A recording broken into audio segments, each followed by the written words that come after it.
One, two, three. លាហើយខ្សែហ្គីតាអើយល្មមដល់ពេលហើយនាងត្រូវសម្រាំងពុំម៉ាងដឹងទេថានាងចាំងជាងមុនខ្លាំងណាស់ទៅហើយនឹងគួរផ្លាស់ប្ដូរឲ្យអ្នកឈុំឆហើយក៏បន្តនៅចងតទៀតម្ដងនេះមិនត្រឹមមិនអាចនៅឆ្លៀនកំដរធម្មជាតិហើយនឹងសាច់ញាតិនៃតន្ត្រីឡើយអោអង្គខ្សែ3ដល់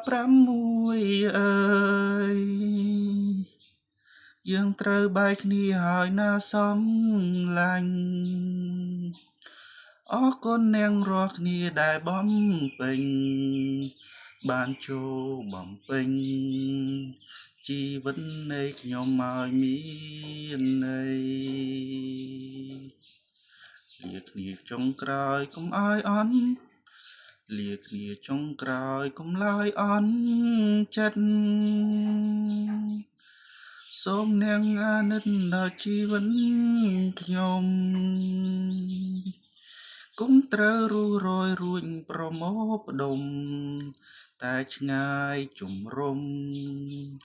ជាទីសុខដុមនៃជីវិត